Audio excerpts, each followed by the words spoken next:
I accidentally yelled at my ex-boyfriend's terrifyingly powerful uncle in a hotel room while he was wearing nothing but a silk bathrobe. No, actually, that sounds way less insane than what really happened. Because when I kicked that door open, I didn't know he was Lucas's uncle. I just thought he was some ridiculously attractive older man with a deep voice and a presence that was honestly doing catastrophic things to my mental stability. But I am getting ahead of myself. This absolute disaster started on a rainy Tuesday in Manhattan, and unfortunately for me, I looked like a drowned rat. Rainy days in New York always followed a weird script. People suddenly acted like they were starring in some sad indie movie. Girls clutching lattes, guys standing under awnings looking broody. Meanwhile, I was sprinting across Fifth Avenue like a homeless raccoon because my umbrella had flipped inside out 10 minutes ago. My sneakers were soaked. My gray hoodie was plastered to my skin. I was 2 seconds away from fighting the weather personally. The reason for my suffering, Lucas Brooks. Lucas was my boyfriend of 6 months. A senior at NYU Stern coming from ridiculous money, always smelling like expensive cologne and toxic ambition. This morning, he texted me saying he had an emergency seminar in Boston. That would have been fine, except the iCloud location on the iPad he left at my apartment was currently blinking at a very specific spot. Not Boston, the Empire, one of the most ridiculously luxurious hotels in Manhattan. And he wasn't alone. The Instagram tag from some blonde heiress 15 minutes ago proved it. The velvet red drapes of a premium suite were visible right behind them.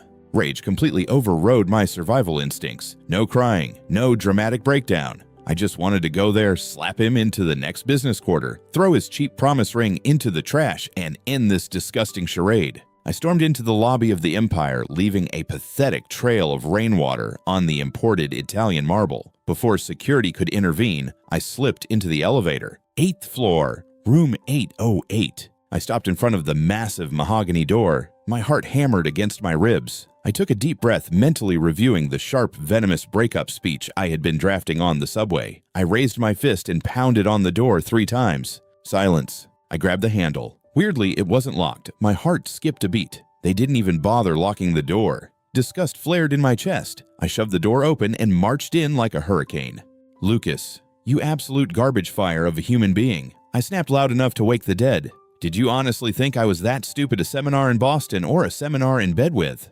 The words died in my throat, completely vanished, like someone yanked the plug out of my brain. The room was quiet. No awful club music, no Lucas, no blonde heiress, just the heavy scent of cedarwood mixed with expensive whiskey. And standing in the middle of the sprawling living area right next to the minibar was a man. He was slowly turning around to look at me, a crystal glass of amber liquid held loosely in one hand. Every single survival instinct in my body activated at once. No way. He was tall.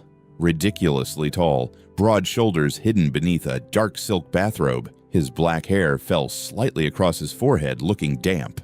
And his face. Jesus Christ. Sharp jawline, straight nose, and cold, calculating gray eyes. The kind of expensive face you see in luxury watch commercials where nobody is allowed to smile. Are you quite finished? That voice, deep, calm, heavy, with a quiet authority that suddenly made eye contact feel extremely dangerous. I froze. My throat went completely dry. Who are you? Where's Lucas? He took a slow sip of his whiskey. His gray eyes swept over my dripping wet form. Very slowly, not rushed. Like he was evaluating a very strange, damp stray cat that had just wandered into his penthouse. I'm afraid you have the wrong room, he said evenly, tone completely flat. My nephew's suite is 809, right next door. My brain officially short-circuited. Nephew. This terrifyingly handsome, lethal-looking man was related to Lucas. How did a cheating frat boy have an uncle who looked like he owned half the city and casually ruined lives before breakfast? That was all I could manage. Truly the voice of a generation. However, he set the glass down. The soft, clinking sound against the table sounded like a ticking time bomb. He took a single step forward. If you'd like to finish your speech, I can listen. Or, one corner of his mouth lifted, not a full smile, which somehow made it significantly worse. You can explain how you plan to clean the puddle you're making on my hand-woven rug. I looked down. Oh God. My soaked sneakers were dripping aggressively onto the pristine white wool rug. I'm so sorry. I took a step back, my spine hitting the open door. The embarrassment hit me so hard my face physically burned. I'm genuinely sorry. Wrong room. I spun around, desperate to escape, but my foot caught on the edge of the rug. I stumbled hard. My backpack slipped off my shoulder, spilling half open. I blindly yanked it up, scrambled out into the hallway like a demon was chasing me, and didn't dare look back at those oppressive gray eyes. The door to room 808 clicked shut behind me. I leaned against the freezing hallway wall, gasping for air. Disaster, absolute disaster. I dragged my pathetic self down to the lobby, completely abandoning the mission to confront Lucas. As I walked out into the freezing rain, I reached into my hoodie pocket to grab my student ID for the subway. Empty. I stopped dead, frantically patted down all my pockets and ripped open my backpack. Nothing. My NYU student ID with my face and the name Noah Williams printed in bold letters was gone. And I knew exactly where it was. It had fallen out on that pristine white rug in room 808, right at the feet of that terrifying stranger. A cold shiver ran down my spine. It felt like I had just accidentally dropped the key to my life into the hands of a villain. But at the time, I convinced myself it was just a stroke of bad luck. Oh, I was wrong. Horribly, catastrophically wrong. Because if I had known that the man was Ethan Brooks, the ruthless CEO of Brooks Empire, and Lucas's untouchable uncle, and if I had known that the door being unlocked was not an accident at all, I would have thrown myself into the Hudson River rather than step foot inside.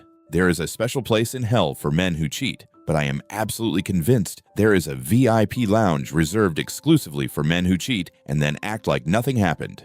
3 days after the room 808 disaster, my phone lit up with a text from Lucas. Babe Family Charity Gala this Friday at the Pierre. You have to come. Grandfather keeps asking about you. I stared at the screen for a full minute. The sheer, unadulterated audacity of this man. No apology, no mention of the blonde heiress. Just a casual summons to a high society event like I was an accessory he needed to complete his outfit.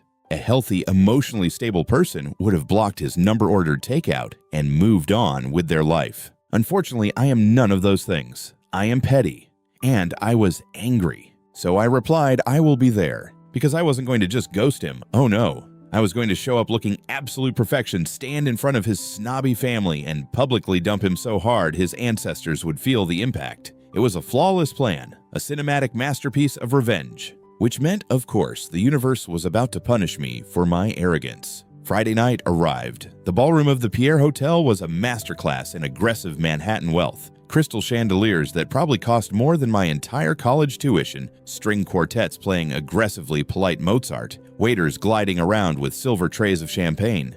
I stood near a towering ice sculpture of a swan wearing my best tailored suit, mentally rehearsing my breakup speech. Then Lucas appeared. He grabbed my arm, flashing that $1 million frat boy smile that suddenly made me deeply nauseous. You made it. Listen, Noah, you need to be on your best behavior tonight. Don't do that sarcastic thing you do. Excuse me. I yanked my arm back. I'll do whatever I want, Lucas. Actually, we need to talk about... Not now. Lucas interrupted, looking frantically over my shoulder. His voice actually dropped an octave in sheer panic.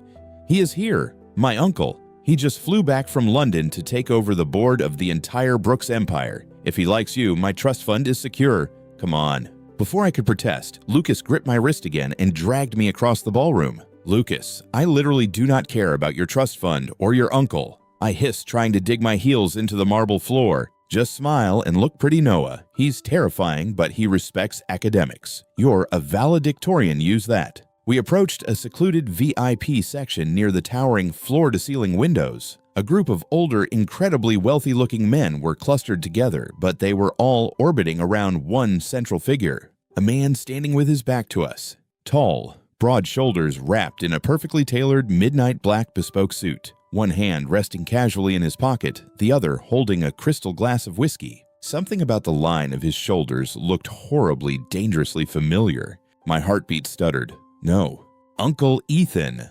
Lucas called out, his voice practically dripping with desperation and fake confidence. The man paused. He took a slow sip of his whiskey, and then, very deliberately, he turned around. Gray eyes, sharp jawline, that same cold, calculated expression that looked like he was constantly deciding whether or not to destroy the person standing in front of him. My soul immediately evacuated my body. Bathrobe guy, room 808. The man whose expensive white wool rug I had ruined. The man I had yelled at. The man who currently possessed my NYU student ID. Ethan Brooks. My lungs completely stopped functioning. I forgot how to breathe. I forgot how human anatomy worked. The ballroom chatter faded into a dull, terrifying buzz in my ears. Lucas, completely oblivious to the fact that I was experiencing cardiac arrest beside him, puffed out his chest. "Uncle Ethan, I want to introduce you to someone. This is Noah, my boyfriend." Silence. Lethal, suffocating silence. Ethan didn't say a word. His gray eyes drifted from Lucas's eager face down to me. The look he gave me was so intense, so heavily loaded with unspoken context, that my knees actually felt weak. He looked at me the way a predator looks at a very stupid, very trapped rabbit. His gaze flicked to my tailored suit, lingered for half a second on my throat, and then finally met my terrified eyes. "Boyfriend," Ethan repeated quietly. Just one word. Not a question. A statement. But the tone of his voice, dark low, entirely unreadable, sent a shiver straight down my spine. "Yes, sir." Lucas beamed, completely missing the psychological warfare happening right in front of him. "We've been together for 6 months." One corner of Ethan's mouth twitched upward. The dangerous smile. "Is that so?" Ethan murmured, never breaking eye contact with me. "Noah, it is a pleasure to officially meet you." He held out his hand. I stared at it like it was a loaded weapon. I had to shake it. If I didn't, Lucas would cause a scene. If I did, I was willingly making physical contact with the man who had been starring in my panic-induced nightmares all week. Trembling slightly, I reached out and placed my hand in his. Big mistake. Huge mistake. His grip was firm, warm, and entirely too dominant. And the second our skin touched, his thumb subtly, deliberately stroked the inside of my wrist. Just once. A tiny movement. A massive problem. Heat flared violently across my skin. I snatched my hand back so fast, I almost knocked over a waiter holding a tray of caviar. Ethan's expression didn't change, but the dark amusement in his eyes was blindingly obvious. The next hour was actual torture. Lucas dragged me into the family circle, and somehow I ended up seated directly across from Ethan in the VIP lounge area. I spent the entire time staring fixedly at my glass of sparkling water, terrified to look up. But I could feel him. You don't just sit across from Ethan Brooks and ignore him.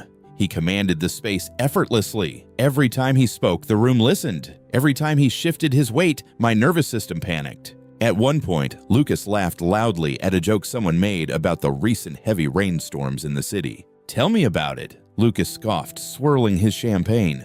"Noah here got completely drenched on Tuesday. Showed up at my apartment looking like a drowned rat because he forgot his umbrella. Right, babe?" I froze. Across the table, Ethan's movement stopped entirely. He slowly set his whiskey glass down on the glass table. The clinking sound sounded exactly like the one in room 808. The temperature in the lounge seemed to drop 10 degrees. "Tuesday?" Ethan asked softly. Lucas nodded, oblivious. "Yeah, poured all day." Ethan's gaze shifted to Lucas, and suddenly the amusement was gone, replaced by a cold, sharp edge that made the air feel thin. "And where were you, Lucas, while your boyfriend was walking through a storm?" Lucas blinked, startled by the sudden hostility. I was working, in a meeting." "A meeting?" Ethan repeated smoothly. He reached over, grabbed a bottle of ridiculously expensive scotch, and poured a heavy amount into Lucas's glass. Way too much. "Drink up, Lucas. You must be exhausted from all that hard work." It wasn't a suggestion, it was a command. Lucas swallowed hard, looking terrified, and drank the entire glass. He choked slightly, his face turning red. I stared at Ethan in absolute shock. Was he defending me? No, he was just being cruel to Lucas. But the way he looked at me, right after a heavy, lingering glance that felt completely inappropriate for a family gathering, made my stomach do a violent flip. I couldn't take it anymore. "Excuse me," I muttered, standing up abruptly. "I need some air." I practically fled the lounge, making a beeline for the long, quiet hallway leading to the restrooms. I needed space. I needed oxygen. I needed to not be in the same zip code as Ethan Brooks. I leaned against the marble wall of the empty corridor, pressing the heels of my hands into my eyes, trying to regulate my breathing. Okay, deep breaths. You just have to go back in there, dump Lucas, and leave. You never have to see his uncle again. Running away so soon, I inhaled a sharp gasp and snapped my eyes open. Ethan was standing less than 2 feet away from me. How did a man that huge move so silently he had followed me? He left his own welcome party to corner me in a secluded hallway. Panic, absolute panic. I pressed my back flat against the wall. I'm not running, I'm breathing. Ethan stepped closer. He was completely invading my personal space, now trapping me between his broad chest and the cold marble wall. The scent of cedarwood and whiskey wrapped around me, dizzying and intoxicating. "You're shaking," he noted quietly, his voice a low rumble. "I'm angry," I shot back, trying to sound brave and failing miserably. "Because your nephew is a cheating liar, and I came here tonight to break up with him." Ethan didn't look surprised. In fact, he looked incredibly calm. Slowly, he reached into the inside pocket of his suit jacket. His hand moved toward me. I flinched, but he just slid his fingers elegantly into the breast pocket of my own suit. My breath hitched. His knuckles brushed against my chest. Intentional.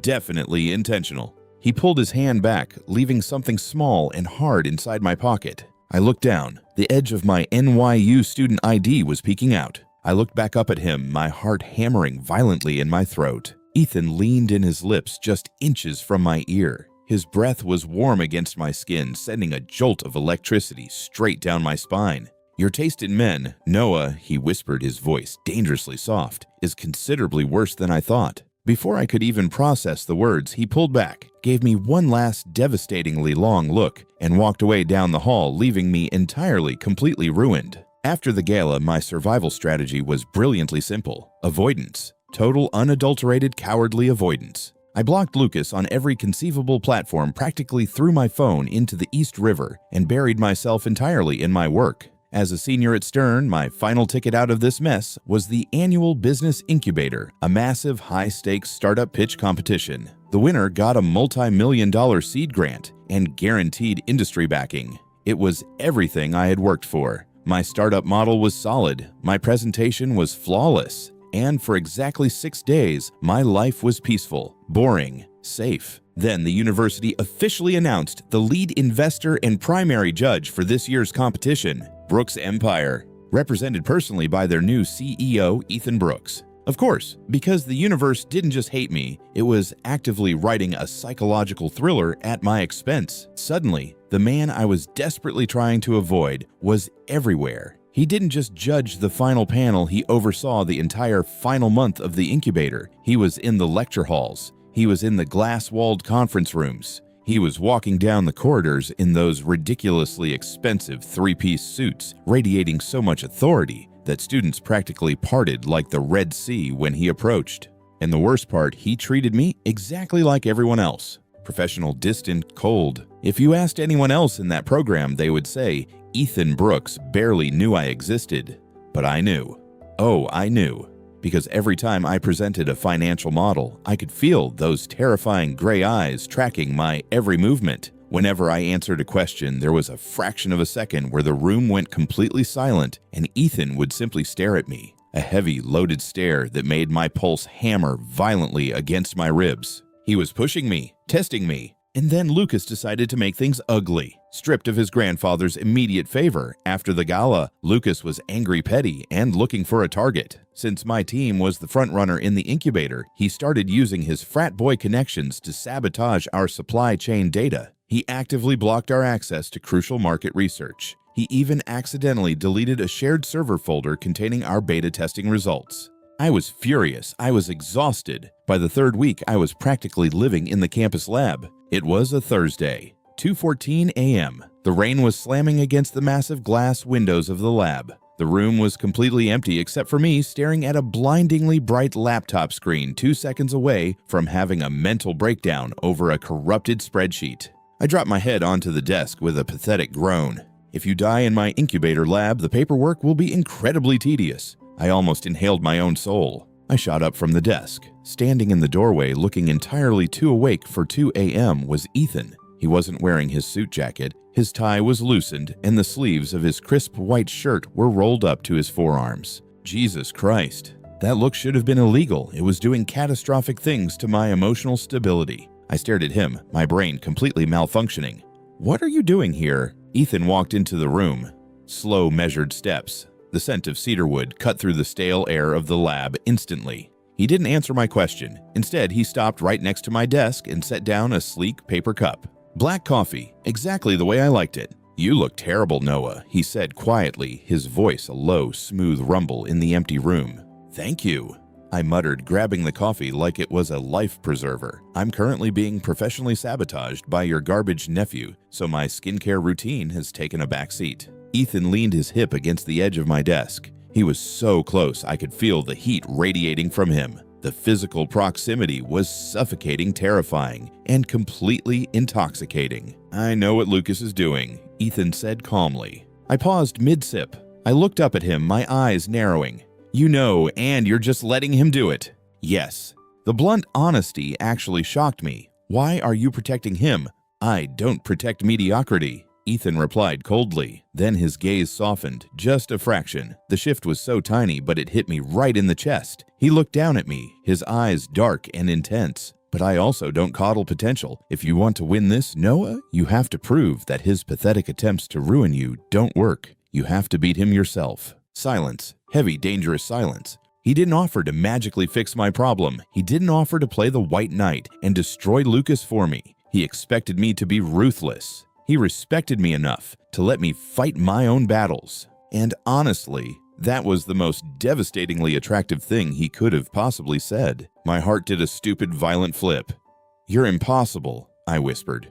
"I'm highly demanding," Ethan corrected softly. He reached out. For one completely insane second, I thought he was going to touch my face. My breath caught in my throat, but his hand bypassed my cheek entirely, his long fingers brushing lightly against the collar of my hoodie as he adjusted it. A tiny touch, barely anything, but my entire nervous system collapsed on impact. "Fix the data, Noah," he murmured, his voice dropping an octave. "Win the pitch." And then he simply turned and walked out, leaving me sitting there in the dark, clutching a warm cup of coffee, completely and utterly obsessed. But of course, peace is an illusion. 2 days later, the sabotage escalated from data manipulation to character assassination. I walked into the student lounge on Monday morning to find people staring at me, whispering. My best friend Marcus grabbed my arm and dragged me into an empty stairwell. "Have you seen the group chats?" he demanded, looking sick. "No, what?" Marcus shoved his phone into my hands. It was a thread started by Lucas's inner circle. They weren't just attacking my project anymore, they were attacking me. The message was explicitly clear. Noah Williams is only leading the incubator because he is sleeping his way through the Brooks family. He couldn't keep the nephew, so now he is whoring himself out to the uncle. My stomach dropped. The air vanished from my lungs. It was vile. It was completely fabricated. But in the cutthroat world of stern, rumors like this didn't just ruin reputations, they ruined careers. Lucas was trying to force Ethan to disqualify me to avoid a scandal. He was weaponizing the very tension he had no idea actually existed between us. I didn't cry. I didn't break down. A cold, sharp clarity washed over me. I handed the phone back to Marcus without a word. "Noah," Marcus asked nervously, "where are you going?" "To fix this." I walked out of the building straight into the freezing New York rain. I didn't bother with an umbrella. I didn't bother calling a cab. I marched 20 blocks straight to the towering glass monolith of Brooks Empire headquarters. I bypassed the receptionist. I rode the private elevator up to the 50th floor. And now here I am, standing right outside the massive frosted glass doors of the CEO's office. My clothes are soaked. My hands are shaking with a mixture of pure rage and terrifying adrenaline. I raise my hand and I knock. I survived the incubator finals. I actually won. The presentation was flawless, the judges were impressed, and the multi-million-dollar seed grant was officially mine. I should have been celebrating with champagne and overpriced appetizers. Instead, because my life is a relentlessly aggressive psychological thriller, I was currently being held hostage in a dimly lit alcove near the restrooms by Lucas. "You think you actually won this on your own," Lucas hissed, blocking my only exit. His face was flushed, smelling heavily of cheap vodka and desperation. "Move, Lucas," I said flatly, keeping my voice low. I was exhausted. I was done. "You didn't win anything," he snapped, stepping closer. The frat boy charm was completely gone, replaced by something ugly and vicious. "My uncle handed it to you because you're pathetic. You think he actually respects you. He is just using you to teach me a lesson. I can make one phone call to the board and have your funding frozen tomorrow. I will ruin your entire career before it even starts." "Are you done throwing your little tantrum?" I crossed my arms, fighting the violent urge to push him down the stairs, because I have a victory party to get back to. I tried to step past him. He grabbed my arm hard. His fingers dug into my bicep, pushing me roughly back against the velvet-paneled wall. The impact knocked the breath out of me. You're not going anywhere, Noah. You're going to march back out there, decline the grant, and tell the committee we're back together. Or, I swear to God, take your hands off him." The voice didn't just cut through the air, it completely annihilated it. The temperature in the alcove plummeted to absolute zero. Lucas froze. I stopped breathing. Standing at the entrance of the hallway looking like the literal personification of death in a bespoke Tom Ford suit was Ethan. He didn't look calm anymore. The calculated, composed CEO was gone. His jaw was clenched so tightly a muscle feathered in his cheek. His gray eyes were fixed on the hand Lucas had wrapped around my arm, and the sheer, unadulterated violence in that stare made my stomach drop. Lucas swallowed hard, immediately letting go of me and taking a step back. "Uncle Ethan, we were just talking." Ethan didn't say a word. He walked forward, slow, deliberate, predatory steps. I was just congratulating him. Lucas stammered, his voice cracking slightly. "We're figuring things out. A little lover's quarrel, you know how it is." Ethan didn't even blink. He didn't raise his voice. He didn't have to. "You are done," Ethan said, his voice a low, lethal whisper that echoed off the marble walls. Lucas blinked, confusion masking his panic. "What?" "Your trust fund is suspended effective immediately. Your position at the subsidiary firm is terminated. You will clear out your apartment by Monday, or my security team will do it for you." Ethan stepped directly into Lucas's personal space, towering over him. "And if you ever come within 50 feet of Noah again, I will personally ensure that you do not have a future in this city or any other. Do you understand me?" Silence. Absolute horrifying silence. Lucas looked like he had just been hit by a freight train. He opened his mouth closed, it looked at me with pure venom, and then practically sprinted down the opposite end of the hallway. I stood there, my back pressed against the wall, my heart hammering violently against my ribs. Ethan turned to me. The mask of control was severely cracked. He looked at my arm where Lucas had grabbed me, his eyes darkening further, and suddenly, I realized something terrifying. I wasn't afraid of him. Normal people would have been terrified of the ruthless, cold-blooded way he just dismantled his own nephew. But me, I was completely hopelessly fascinated by it. I liked it, and that was a massive psychological problem. Without a word, Ethan grabbed my wrist. Not rough, just firm, possessive, and warm. "We're leaving," he muttered. I didn't argue. I let him drag me out the side exit past the valet and straight into the pouring Manhattan rain. His black Maybach was parked illegally at the curb. He opened the passenger door, practically shoved me inside out of the rain, and slammed the door. A second later, he slid into the driver's seat. The heavy doors sealed us inside. The sound of the gale vanished, replaced by the rhythmic drumming of the heavy rain against the tinted glass. The car smelled like leather rain and cedar wood. Ethan didn't start the engine. He just sat there, both hands gripping the steering wheel so hard his knuckles were stark white. He was breathing heavily, his chest rising and falling beneath his wet shirt. The tension in the confined space was suffocating, thick, dangerous. "Ethan," I whispered, my voice trembling slightly. He let go of the steering wheel. He turned toward me, and the look in his eyes completely ruined me. It was raw, exposed. The ironclad restraint he had been wielding for weeks was gone. "Do you have any idea," he started, his voice rough, hoarse, "what it took for me not to break his jaw back there?" My breath hitched. You stripped his entire inheritance." It wasn't enough. Big mistake. Huge mistake. Because Ethan suddenly leaned across the console. He was entirely too close. His presence overwhelmed every single sense I possessed. "You drive me insane, Noah." He breathed, his eyes dropping briefly to my mouth before snapping back to mine. "You walk into my hotel room. You ruin my rug. You steal my focus. And now I have to watch you get cornered by that pathetic excuse of a man because I am trying so damn hard to keep my distance from you." My brain stopped working. My pulse was roaring in my ears. "Then why keep your distance?" I challenged, my voice barely above a whisper. Ethan closed his eyes briefly, like I was physically exhausting him. "Because I am 39 and you are 22. Because I am his uncle. Because if I cross this line, I will ruin your reputation." "I don't care," I blurted out. His eyes snapped open. The gray was practically black now. "You should care." "Well, I don't." I swallowed hard, leaning a fraction of an inch closer. The air between us practically crackled with electricity. "You think I want to be safe. You think I care about the board or Lucas or the optics." Ethan stared at me, his breathing ragged. He looked like a man standing on the edge of a cliff fighting the urge to jump. Then quietly, almost painfully, he whispered, "You have completely destroyed my self-control." He reached out. His large, warm hand settled heavily against the back of my neck, his thumb resting right over my racing pulse. And the terrifying part, I knew exactly what was about to happen next.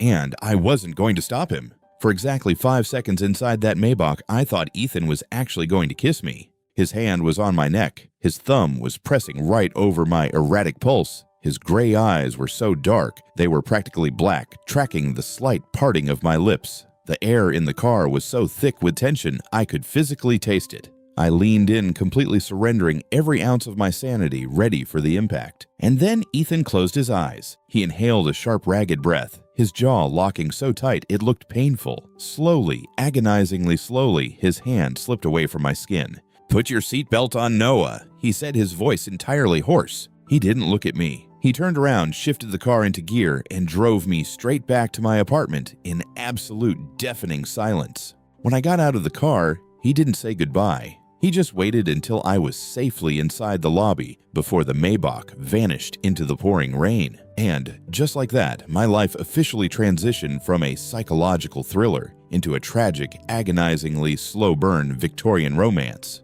The next 2 weeks were torture, pure, unadulterated emotional warfare. Ethan pulled back, not coldly, not like he was ignoring me. It was worse. He was careful. He was actively trying to protect me from himself. He still oversaw the incubator's post-grant processing, which meant we were in the same building almost every day, but he kept a meticulous, agonizing distance. 2 feet of space at all times, professional emails, brief nods in the hallway.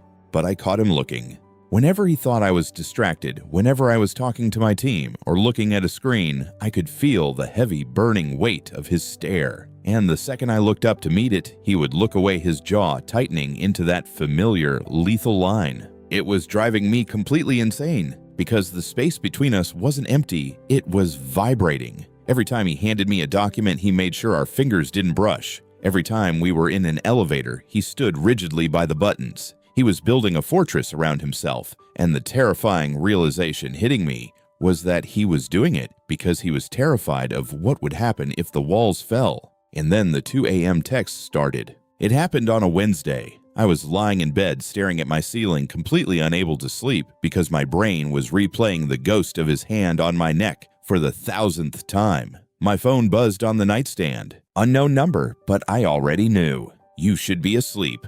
I stared at the screen. My heart did a violent, stupid backflip. I typed back instantly. "So should you." "Why are you awake?" 3 dots appeared, disappeared, appeared again. The man was a billionaire CEO, but he texted like he was defusing a bomb. Finally. Insomnia. It is an old habit. My chest ached, not a romantic, fluttery ache. A real heavy one. I thought about him sitting alone in his massive, quiet penthouse, surrounded by millions of dollars of art, and completely devoid of peace. "Are you thinking about work?" I texted. The reply took exactly 4 minutes. "No, I am trying very hard not to think about you." I dropped my phone directly onto my face. Jesus Christ. This man was lethal. He refused to touch me in public, refused to cross the line in person, but he was casually dropping emotional nuclear bombs on me through text messages in the middle of the night. We fell into this dangerous hidden routine. By day, we were the promising young entrepreneur and the intimidating investor. By night, we were 2 people circling each other in the dark, typing out confessions we were too terrified to say out loud. I was falling for him. Hard. It wasn't just a physical attraction anymore. I saw the exhausted man underneath the bespoke suits. I saw the quiet loneliness he carried around like a shield. I realized that Ethan Brooks wasn't just a ruthless businessman. He was a man who had spent his entire life being responsible for everyone else, and for the first time, he was terrified of wanting something just for himself. Me. He wanted me. And because the universe has a violently twisted sense of humor, that was exactly when the reality of our situation crashed down on me. It was a Friday afternoon. I was sitting in a quiet, upscale coffee shop near the financial district reviewing some legal paperwork for the grant. The bell above the door chimed. I didn't look up until I heard a familiar, obnoxiously loud voice. "I'm telling you, it's a massive conflict of interest." I froze. I slowly lowered my laptop screen. Sitting 2 booths away, looking disheveled and frantic, was Lucas. He was sitting across from a man I recognized instantly, Arthur Vance, one of the oldest and most conservative board members of Brooks Empire, Ethan's biggest rival within the company. "Ethan is compromised," Arthur Lucas hissed, leaning across the table. "He didn't cut me off because of my performance. He cut me off because of Noah Williams. He gave the incubator grant to a 22-year-old kid he's sleeping with. It's a blatant abuse of power." Arthur Vance's eyes narrowed thoughtfully, swirling his espresso. "That is a very serious accusation, Lucas. If we can prove Ethan let his personal perversions dictate a multi-million-dollar company investment, the board will have grounds for a vote of no confidence. We can oust him." "I have proof," Lucas lied, his voice dripping with pure venom. "I have pictures of them leaving the gala together. I can spin this. We can destroy him." My blood ran completely entirely cold. A wave of pure, unfiltered panic crashed over me, not for myself, for Ethan. Ethan had spent decades building his reputation. He was the pillar of that empire, and Lucas, out of nothing but spite and bruised ego, was going to drag Ethan's name through the mud. He was going to use me as the weapon to destroy the man I loved. The man I loved. The realization hit me so hard I physically gasped. I didn't just have a crush on Ethan Brooks. I loved him. I loved his terrifying gray eyes. I loved his 2 a.m. texts. I loved the way he protected me without ever asking for credit. And right now, he was standing directly in the line of fire because of me. He had stripped his own nephew of power to keep me safe, fully knowing the target it would place on his own back. He was risking his empire for a college student. I slowly closed my laptop. My hands were shaking, but my mind was violently, terrifyingly clear. Ethan had spent the last month trying to protect me. It was my turn to protect him. I am a valedictorian at NYU Stern. I do not cry in upscale coffee shops. I destroy people with meticulously organized, color-coded spreadsheets. The moment I realized Lucas was trying to use me to orchestrate a corporate coup against Ethan, the panic evaporated, replaced entirely by cold, calculated rage. Lucas thought he was playing 3D chess, but he was fundamentally stupid. He forgot one crucial detail: he had used his Brooks Empire subsidiary credentials to hack into the incubator's beta testing servers to sabotage my project. It took me exactly 4 hours, 3 pots of black coffee, and 1 highly illegal favor from a computer science major named Kevin to trace the IP addresses. I didn't just find proof of Lucas tampering with my data. I found a massive, undeniable trail of corporate sabotage. He had used company resources to attack a university-backed project. That wasn't just petty jealousy, it was a federal cybercrime. I didn't go to Ethan. I didn't want him involved. I wanted his hands completely clean. Instead, I compiled the dossier, printed it on high-quality resume paper because presentation matters, and marched it directly to Arthur Vance's office on the 48th floor. I dropped the folder on Vance's pristine mahogany desk. "I heard you and Lucas are planning a vote of no confidence against the CEO," I said, my voice eerily calm. "Before you tie your entire professional legacy to a 22-year-old frat boy, you should probably read page 4. Your star witness just committed a felony using your department's servers."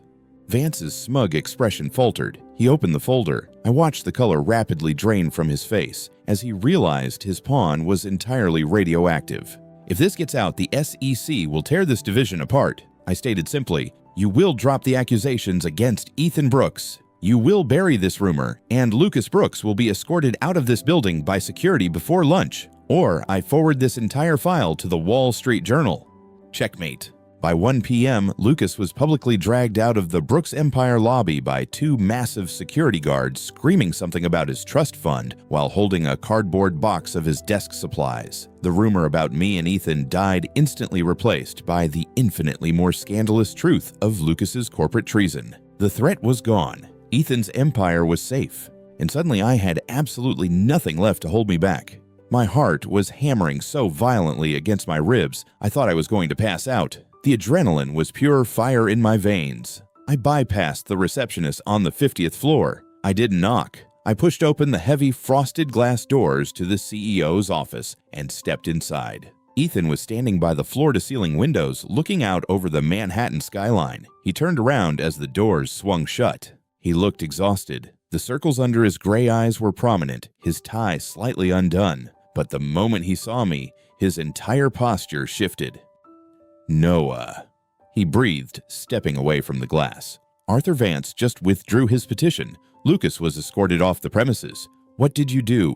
I walked forward. I didn't stop at the edge of his desk. I walked right around it, invading his space completely. I protected you. I said, my voice shaking slightly, but I didn't care. For the last month, you've been ruining your own life trying to protect mine. It was my turn. Ethan stared at me, completely stunned. The great untouchable CEO of Brooks Empire momentarily paralyzed by a college student. You went after Arthur Vance. Noah, that was incredibly dangerous. I don't care. You could have ruined your career. I don't care. I took another step, closing the distance between us until our chests were almost touching. I looked up into those devastatingly dark gray eyes. I am so tired of you telling me what I should care about, Ethan. I am tired of the distance. I am tired of the rules. Ethan's breathing hitched. His hands hovered in the air, caught between the desperate urge to push me away and the agonizing need to pull me closer. Noah.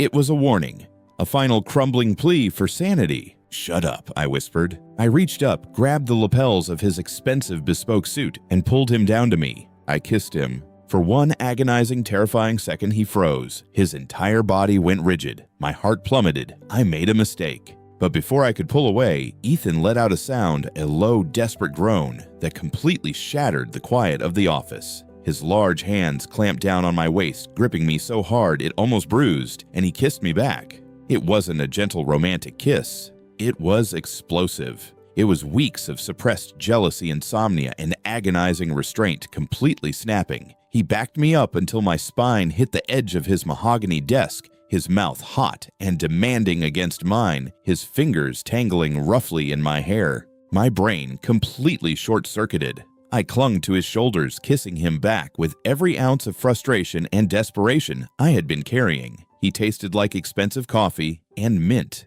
He felt like a natural disaster. When he finally pulled away, we were both gasping for air. His forehead rested heavily against mine. His eyes were dark, dilated, and completely stripped of any walls. You are going to be the absolute death of me, he muttered, his thumb tracing my lower lip.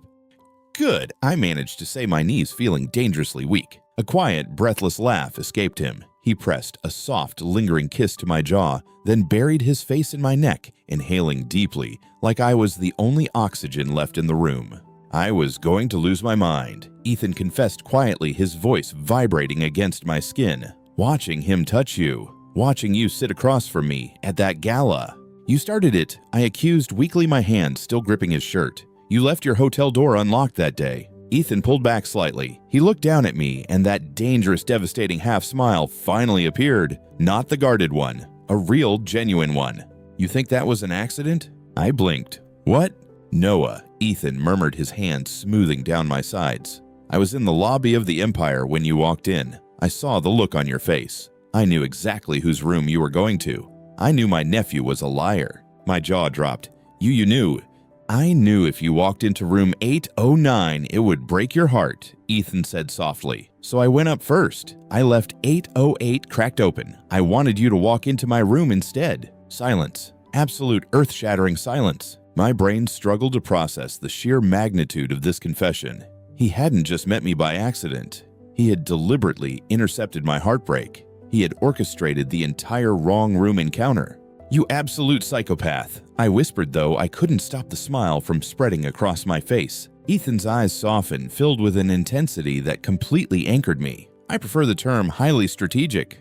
He leaned in and kissed me again, slower this time, softer, a promise rather than a surrender. And standing there in his office, 50 floors above Manhattan, the war was finally over. I had lost my mind, my dignity, and my student ID to Ethan Brooks, but I had won the only thing that actually mattered. 4 months later, if you had told me a year ago that I would be standing in the grand foyer of the Waldorf Astoria, wearing a custom Tom Ford suit and holding a glass of vintage champagne, I would have asked what kind of hallucinogens you were taking. But here we were, the annual Brooks Empire Shareholders Gala. I adjusted my silver cufflinks, catching my reflection in the towering gilded mirror. I didn't look like the stressed-out, rain-soaked college student who had kicked down the door to room 808. I looked expensive. I looked like I belonged here. You're staring at yourself again. A heavy, warm presence settled right behind me. The scent of cedarwood and expensive scotch washed over my senses, instantly short-circuiting my brain just like it did on day one. Ethan's hand slid seamlessly around my waist, his thumb resting possessively against the curve of my hip. He pressed a soft, barely there kiss against the side of my neck, right over my pulse point. I'm admiring the suit. I corrected, leaning back into his solid chest for a fraction of a second, and trying to mentally prepare myself for the absolute psychological warfare of this room. Ethan chuckled softly, a real deep sound that still sent a shiver straight down my spine. You handled the board of directors just fine. A ballroom full of socialites should be effortless for you. I survived the board because I threatened them with color-coded spreadsheets, I muttered. Ethan's eyes darkened slightly in the mirror, that familiar flash of dangerous amusement surfacing. And it was the most devastatingly attractive thing I have ever witnessed. I rolled my eyes, but I couldn't stop the smile. We turned away from the mirror and walked back into the main ballroom. We didn't hold hands, this was a corporate event after all, but the invisible gravity between us was undeniable. People noticed. The whispers had circulated for months, of course. The ruthless CEO of Brooks Empire and the 22-year-old incubator prodigy. But Ethan had never hidden me. He never played the game of secrecy once the truth was out. He simply looked at anyone who dared to question it with a stare so cold it could freeze the Hudson River, and the whispers promptly died. We were nearing the VIP lounge when the universe decided to offer up its final, most satisfying piece of poetic justice. Standing near the edge of the bar, looking entirely out of place in an off-the-rack suit, was Lucas. He wasn't part of the inner circle anymore. Following the boardroom disaster, Ethan had completely stripped him of his executive titles. He was currently working as a junior financial analyst at a minor subsidiary branch in New Jersey. No trust fund, no black card, just reality. Lucas saw us approaching. His face paled instantly. He looked like he wanted the marble floor to open up and swallow him whole. But there was no escape. We stopped right in front of him. Silence. Heavy, suffocating silence. Ethan didn't say a word. He just stood there, radiating absolute terrifying authority, waiting. Lucas swallowed hard, his atoms apple bobbing. He couldn't even meet Ethan's eyes. He looked down at the floor, his voice tight with forced humiliation.